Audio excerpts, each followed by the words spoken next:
Hello my dear students. कल हमने nucleophilic substitution reaction का इंट्रोडक्शन दिया था। अल्काइल हैलाइड्स जो न्यूक्लियोफिलिक सब्स्टिट्यूशन रिएक्शंस दिखाते हैं। तो today we will take up the mechanism of nucleophilic substitution reactions. This reaction takes place by two mechanisms.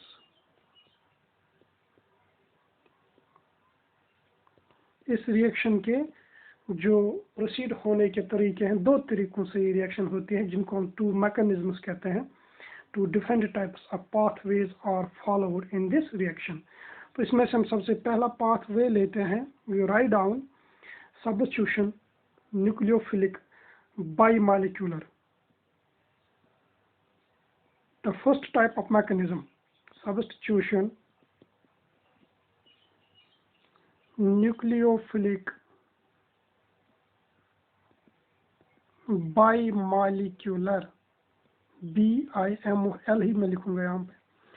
तो इसको हम डिनोट करते हैं कैपिटल S फिर N एज सबस्क्रिप्ट और 2 अपनी जगह पे। SN2 मैकेनिज्म हम इसको कहते हैं।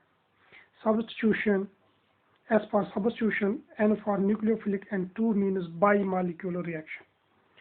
तो इसका एक जनरल रिप्रेजेंटेशन अगर हम बनाएंगे, you write down features of SN2 reaction.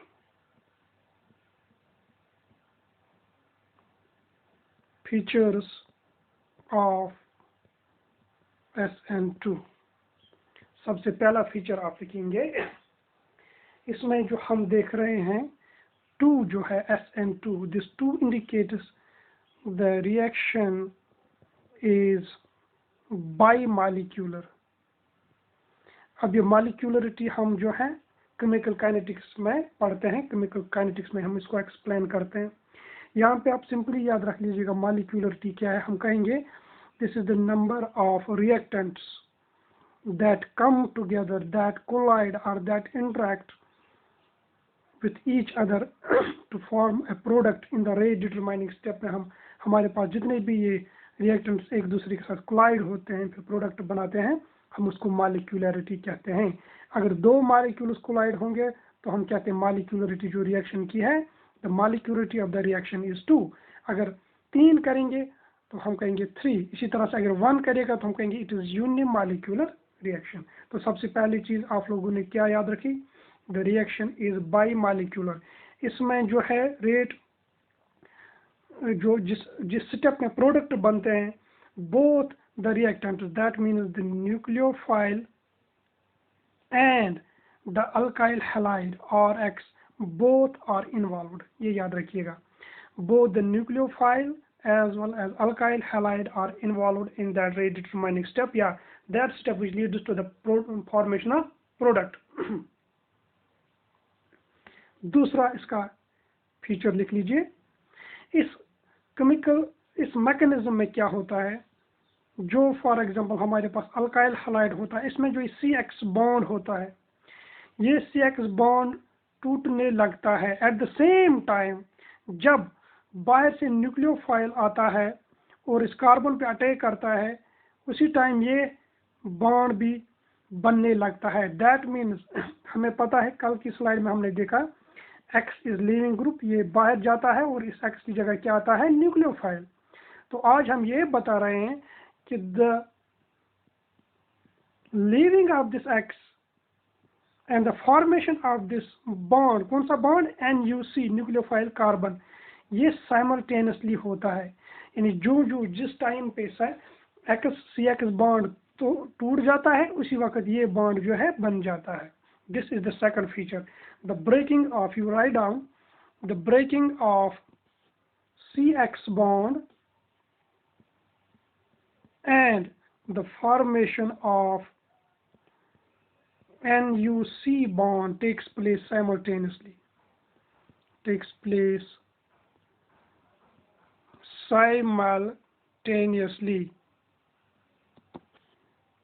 These are two features you write down. Third feature, There are no intermediates in this mechanism. Intermediate इसमें नहीं होते हैं। इंटरमीडिएट क्या होता है? जब एक रिएक्शन होती है A plus B, before forming product they form something else, suppose X star, फिर X star breaks down to product, this X star को हम बोलते हैं यूजुअली इंटरमीडिएट। इंटरमीडिएट इस हमारी SN2 मैकेनिज्म में नहीं होते हैं। So you write down there are no intermediates, intermediate इसमें बिल्कुल नहीं होता है। The next step, next feature, the reaction takes place in single step. ये सारी की सारी रिएक्शन जो है जो SN2 मैकेनिज्म से होती है एक ही स्टेप में होती है। उसका क्या मतलब हो गया? For example nucleophile we have and it attacks an alkyl halide, ठीक है।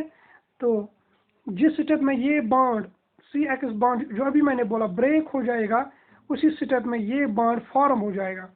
So we will have a product formed in single step. यहां से हम सॉरी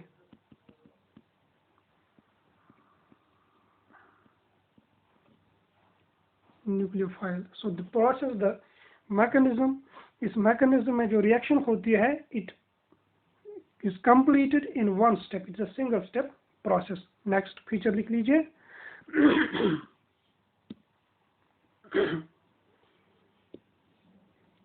नेक्स्ट फीचर में आप लिखेंगे जो न्यूक्लियोफाइल है,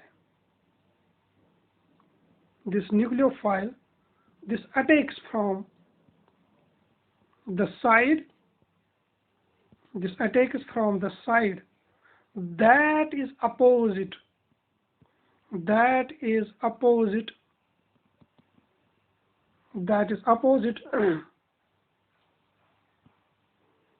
to CX बॉन्ड। मैं आपको ये पॉइंट समझाऊंगा इसका क्या मतलब है। सपोज कर लीजिए ये हमारे पास अल्काइल हैलाइड है, ये CX बॉन्ड है, ये इसके बाकी बॉन्ड्स है, ठीक है 1 2 3 4। अब ये CX बॉन्ड जिस डायरेक्शन में है उस डायरेक्शन की अपोजिट डायरेक्शन में न्यूक्लियोफाइल अटैक करेगा। That means nucleophile will come from this side, क्योंकि ये साइड जो है, जो साइड में डॉट से दिखा रहा हूँ, ये अपोजिट में है किस साइड के? इस साइड के CX के। So it will attack from the side that is opposite to CX bond. तो इस डायरेक्शन में न्यूक्लियोफाइल आएगा। इस साइड, इस अटैक को हम कहते हैं back side attack. Back side, ऐसे तो कोई बैक साइड नहीं होता है। टेट्राहेड्रल मॉलिक्यूल जो होते हैं हमारे, जो ये अल्काइल हैलाइड है, इसका कोई फ्रंट साइड बैक साइड वगैरह नहीं है। यहाँ पर बैक साइड का मायने होता है, यानी CX को हम फ्रंट मान लेते हैं, फिर उसका जो अपोजिट पीछे वाला साइड होगा उसी को हम बैक साइड यहाँ पे कहते हैं। So the attack of nucleophile is from back side. Next feature आप लिख लीजिए। The reaction results in the inversion of configuration. The reaction results in the inversion of configuration at the carbon bearing X. ये point मैं आपको समझाऊंगा what does it mean. इसका मतलब यह है कि ये जो, for example we know that this has a tetrahedral geometry,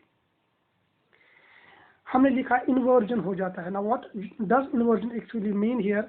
इसका एक रियल लाइफ एग्जांपल यह है। Suppose we have an umbrella, ठीक है, और बहुत जोरों की हवा हो रही है, इट्स अ स्ट्रॉन्ग विंड।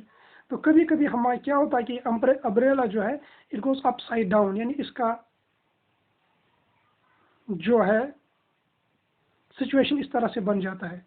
तो एग्जैक्टली यही होता है इन्वर्जन, यानी जो नीचे वाली चीज अभी थी एक डायरेक्शन में, ये वाली चीज है, इसका जो क्लॉथ यहाँ पे था, अब इसी क्लॉथ को आप देखिए ये साइड जो है ये बिल्कुल ऊपर की तरफ चला गया है, तो इसको हम कहते हैं इन्वर्जन। तो यहाँ पे भी यही होता है। क्या होता है कि ये बॉन्ड्स जो मैं दिखा रहा हूँ ग्रीन कलर से, ये वाला, ये वाला, ये वाला, अगर आप देखेंगे तो ये इस डायरेक्शन में है, ये बॉन्ड्स चले जाएंगे इस डायरेक्शन में, ठीक है। तो जब इस पे न्यूक्लियोफाइल अटैक होगा, इसका जो फाइनल पोजीशन होगा it will be like this. तो this is called as inversion. Suppose यहाँ पे कोई ए था, कोई बी था, कोई सी था, ठीक है। तो we can say these bonds change the plan in which they are। पहले ये एक प्लान में थे, अभी दूसरे प्लान में चले गए। तो इस इन्वर्जन से कभी कभी क्या होता है, अगर इस कार्बन की कॉन्फ़िगरेशन R थी, कभी कभी ये यहाँ पे S बन जाती है, या कभी अगर यहाँ पे S था तो R बन जाएगा, लेकिन ये ज़रूरी नहीं है। यानी यहाँ पे R था और ये बन गया यहाँ पे S। और S कॉन्फ़िगरेशन हम 11th में भी पढ़ते हैं, लेकिन आगे हम इसी क्लास में फिर से एक बार पढ़ेंगे, वो हम बताएंगे RS क्या होता है। तो कभी कभी इस इन्वर्जन को हम कहते हैं Walden inversion. This inversion is called as Walden inversion, Walden scientist के नाम पे। तो इस वाल्डन इन्वर्जन में कभी कभी कॉन्फ़िगरेशन चेंज हो जाती है, R से बन जाता है S, या अगर S होगा तो क्या बनेगा R, लेकिन ये ज़रूरी नहीं, ये हमेशा नहीं हो सकता है। एक्चुअली इन्वर्जन का सिर्फ मतलब यह है कि ये जो बॉन्ड्स होते हैं जो अभी एक प्लेन में होते हैं, जो भी एक साइड में होते हैं, यहाँ पे एक साइड में थे, अब यहाँ पे दूसरे साइड अपोजिट साइड में आ गए, जहाँ पे X था उसी साइड में आ गए। This is inversion of the configuration. So these are few characteristics of, if you will show the graphically how does this reaction takes place, हम इसको इस तरह से बनाएंगे। Suppose this is our carbon and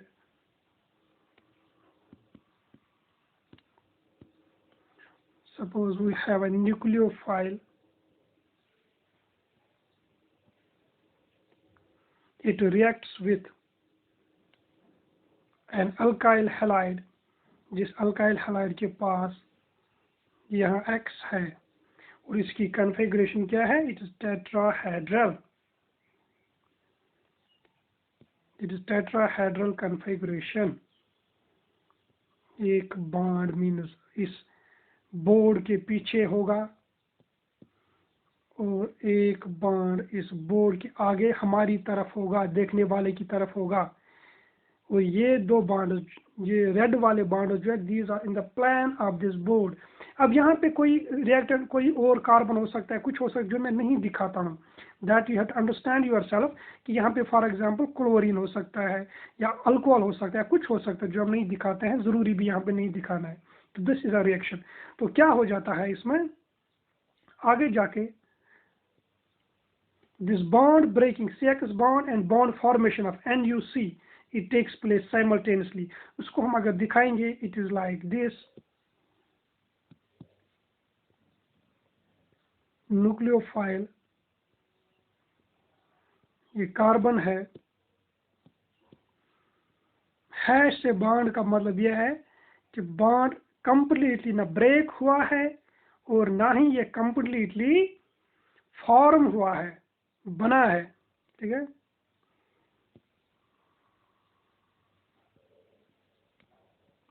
फिर हमारे पास दो और बॉन्ड्स थे,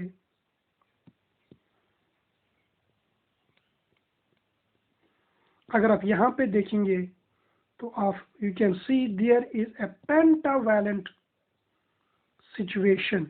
यहाँ पे कार्बन आप देखेंगे for some time it is pentavalent, 5 यानी बॉन्ड्स हो गए, यानी 5 इसकी वैलेंसी बन गई। जैसे कैसे, ये 1, ये 2, ये 3, ये 4, ये 5। But this is not an intermediate, ये कोई इंटरमीडिएट नहीं है। इंटरमीडिएट ऐसी स्पीशी होती है जिसको हम सेपरेट कर सकते हैं और सेपरेट करके उसको कैरेक्टराइज कर सकते हैं, but we can not separate this and characterize this. So this is a situation that has, this is actually the representation of actual incidents that are happening in this mechanism। ऐसी कोई चीज़ isolate नहीं हुई है जिसको हम दिखाएंगे, लेकिन समझाने के लिए हम यहाँ पे ये बता रहे हैं कि इस तरह की सिचुएशन होती है। अब यहाँ पे जो ये कार्बन sp2, सॉरी यहाँ पे जो कार्बन sp3 था, तो यहाँ पे इसकी हाइब्रिडाइजेशन आ जाएगी sp2। यहाँ पे ये 4 वैलेंट है, 4 टेट्रावैलेंट, और यहाँ पे बन जाता है ये पेंटावैलेंट। फिर इसी से हमें क्या मिलता है, product. It seems as if we have shown 2 steps, but it's not like that. मैंने अभी आपको बोला this is simply a theoretical representation to make people understand कि एक्चुअली इस रिएक्शन में किस तरह से ये प्रोसीड होती है। So we don't have intermediate, एक इस तरह का ट्रांजिशन स्टेट हम कह सकते हैं। Transition state means an intermediate stage which cannot be separated or characterized, which has a very short lifetime. इसका इतना लाइफ टाइम शॉर्ट होता है कि इसकी कैरेक्टराइजेशन पॉसिबल नहीं है। सो this is the graphical representation of the mechanism of SN2 reaction. आगे बढ़ते हैं। You will write down reactivity of different alkyl halides. SN2 mechanism में कौन सा अल्काइल हैलाइड किस तरह का बिहेवियर दिखाएगा। Reactivity. We know that we have three or four types of alkyl halides on the base of degree of carbon. इसको हम कहेंगे, for example, we will take few examples.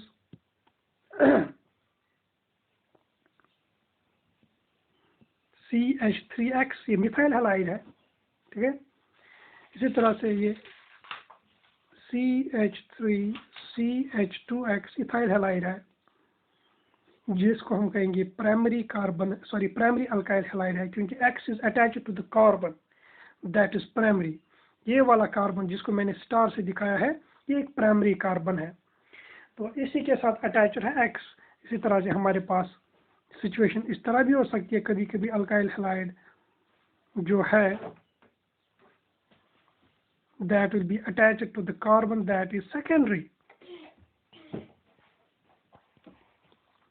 ये कार्बन जो है सेकेंडरी, और कभी कभी ये टर्शरी हो सकता है। यहाँ से भी C हो सकता है, यहाँ से भी C हो सकता है, यहाँ से भी C हो सकता है X, ठीक है। तो हम देखेंगे इनका रिलेटिव रेट कैसा होगा, यानी मिथाइल हैलाइड या प्राइमरी, सेकेंडरी और टर्शरी में कौन ज़्यादा रिएक्ट करेगा। Behaviour of reactivity of different alkyl halides, ठीक है। क्योंकि हमने पढ़ा है अभी कि इस SN2 मैकेनिज्म में अटैक इस तरह से होता है, पीछे बैक साइड से आ जाता है न्यूक्लियोफाइल। अब जब ये बैक साइड से आ जाएगा, सपोज कर लीजिए ये बैक साइड में जितने भी ये ग्रुप्स हैं जिनको मैंने छोटे सर्कल से दिखाया है, सपोज दीज आर बिगर, ये क्या है बिगर। क्योंकि अगर ये बिगर होंगे तो इस न्यूक्लियोफाइल को आने में दिक्कत होगी, मुश्किल होगी। क्यों होगी? एक तो ये होगा कि इलेक्ट्रॉन क्लाउड जो इस न्यूक्लियोफाइल का है और जो इन बड़े बड़े ग्रुप्स का है वो रिपल करेंगे एक दूसरे को, नंबर 1। नंबर 2, इस रिपल्शन के अलावा और एक चीज़ होगी, that will be steric hindrance. Steric hindrance यानी स्पेस नहीं मिलेगा। स्टीरिक हिंड्रेंस को यहाँ पे इस तरह समझिएगा कि स्पेस आसानी से नहीं मिलेगा न्यूक्लियोफाइल को इस कार्बन तक आने के लिए, क्योंकि आगे जैसे बहुत सारी दीवारें लगी हुई है।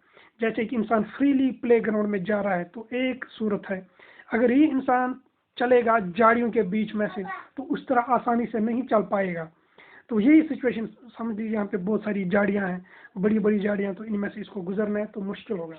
तो हम ये कहेंगे जितने भी ये बड़े बड़े ग्रुप्स होंगे, जितने ज़्यादा होंगे उतनी ज़्यादा रिएक्टिविटी कम होगी। So on that very basis we can say this methyl halides will be the most reactive. क्यों? इनमें आप देखेंगे पीछे 3 जो है वो हाइड्रोजन एटम्स हैं। Hydrogen atom the smallest atom, इसकी रिएक्टिविटी सबसे फास्ट होगी। तो इसके बाद अगर हम लेंगे प्राइमरी CH2X और इसके पीछे एक अल्काइल ग्रुप होगा, चाहिए मिथाइल होगा, इथाइल होगा, कुछ होगा, लेकिन एक हाइड्रोजन आप देख सकते हैं इसके 3 हाइड्रोजन हैं। इन 3 में से एक को रिप्लेस करेगा R से, 2 भी अपनी जगह है, यानी एक अभी इस R से रिप्लेस हो जाएगा, एक बल्कि ग्रुप आ गया। That means this will be less reactive, this thing will be less reactive, primary thing. So this in turn will be less reactive, more reactive than secondary. क्योंकि सेकेंडरी में क्या होगा? सेकेंडरी में होगा जो 3 हाइड्रोजन थे उन 3 में से अब वहाँ पे सिर्फ एक रहेगा, 2 की जगह बड़े बड़े ग्रुप्स आएंगे, R आएंगे। फिर ये ग्रुप जो है, ये वाला सेकेंडरी जो है, it will be less reactive than tertiary, क्योंकि टर्शरी में अब सिर्फ R ही R होंगे पीछे से। So the order of reactivity is क्या है? Methyl is greatest in reactivity, is the highest reactive, then primary, then secondary and then tertiary. ठीक है, उसके बाद कभी कभी क्वेश्चन इस तरह से पूछे जा सकते हैं that we can solve from our previous knowledge, यानी जो भी हमने सीखा कि पीछे से जितना बल्कि ग्रुप्स होंगे उतना कम रिएक्टिविटी होगा। सपोज हमारे पास 2 अल्काइल हैलाइड्स में आपको दूंगा CH3CH2X, ठीक है, और दूसरा ये दे रहा हूँ CH3CH2X। यहाँ पे आप देखिए पीछे वाला ग्रुप एक मिथाइल है, यहाँ पे पीछे वाला ग्रुप क्या है, इथाइल। अब बड़ा कौन है, इथाइल वाला। ये भी प्राइमरी है, ये भी प्राइमरी है, इनको कंपेयर करना होगा तो कौन ज्यादा रिएक्टिव होगा, ये होगा, क्योंकि इसका कंसेप्ट वही है, जितना बल्कि होगा ज्यादा ग्रुप पीछे उतनी कम रिएक्टिविटी। हालांकि प्राइमरी तो दोनों है, लेकिन रिएक्टिविटी इसकी ज्यादा होगी, इस प्राइमरी की। क्यों होगी, क्योंकि इसके पीछे जो लगा हुआ मिथाइल ग्रुप है और इसके पीछे जो लगा हुआ है it is ethyl group, it is more bulky. So with that, we'll conclude this SN2. Inshallah, next we will take up SN1. Take care. Bye.